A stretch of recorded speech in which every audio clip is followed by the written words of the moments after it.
Hey everyone, it's Jed Joling here with eXp Realty in Southern Oregon, and I've got a Southern Oregon market update for you today, Tuesday, February 13th.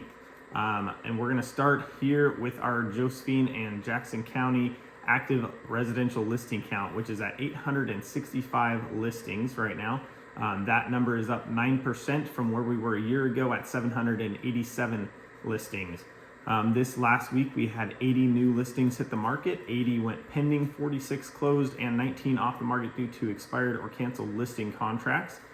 In comparison to our 4-week running average, we were up 3.5 on the new count, down 3.5 on the pending count, and down 9.5 on the closed count. If we compare this week to the same week last year, we were up 10% this year on our new listing count, down 7% this year on the pending count, and up 2% on the closed count. So we saw a little bit lower number of closes this week in comparison to our 4-week average, down 9.5 units in comparison. But the same week last year also saw a little bit lower number of closes too, for whatever reason. All of this brings us to an inventory level of 3.6 months. Our mortgage rates, which did tick up here over the last week. We're going to go over why, but our conventional 30-year fixed national average is at 7.08% today, and our FHA 30-year fixed national average is at 6.43% today. And last year, those numbers for conventional were at 6.54%, and for FHA, 5.92%.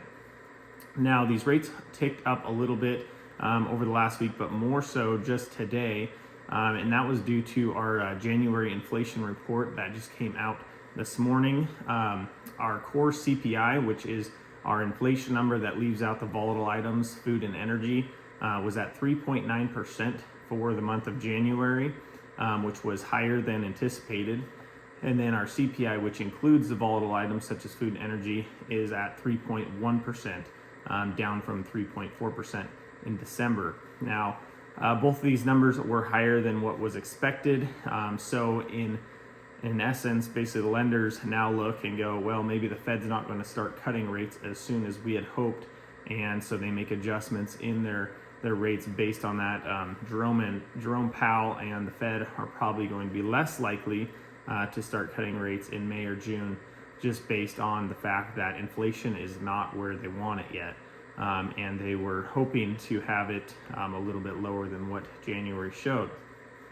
So they'll take into consideration the months between now and then to make their decision, but we won't know what they decide until that date comes. Just want to go over if you're currently renting right now, let's go over what your rent increases could have potentially been for this last year and 2024. So to put this in perspective, so 2023 landlords were able to increase rent 14.6%. Now that was an elevated number just due to the fact that inflation was raging. And then this year they were able to increase 10%.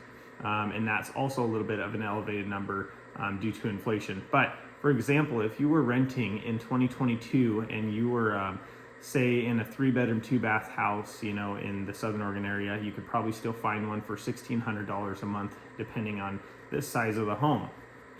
If your landlord was to take both 2023 and 2024 rental increases to the max allowed, the 14.6% for 2023 and the 10% for 2024, your rent would now be $2,017.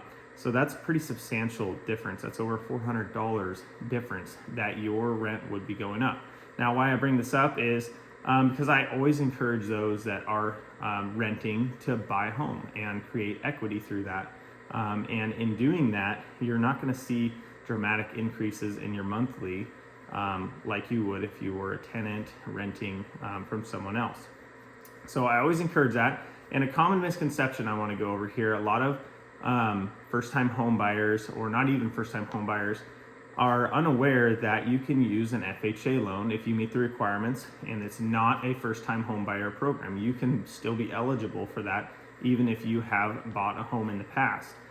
So that program allows a minimum down payment of 3.5%, and you typically can get a better rate than than with a conventional loan, depending on the situation and the credit scores and whatnot. But that is not a first-time home buyer loan. So I encourage you to talk with a lender, and if you don't have a lender to talk to, then reach out to me and I can connect you with one. But there is a lot you can learn about how little you actually have to spend to get into a home. So if 2024 is the year that you are thinking or planning to buy a home, I encourage you to meet with a lender, and I can connect you with a lender if you want to do so. And that's just to get your game plan and see maybe there's still some requirements you need to work on meeting, and you can meet with a lender now and they can lay you out on how to do that.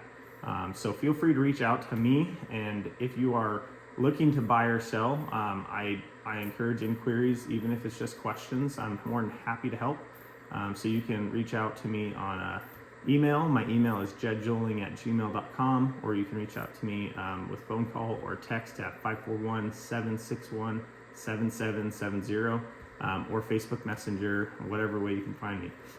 So I hope you all have a great rest of the week, and we will talk to you very soon. Thank you for watching.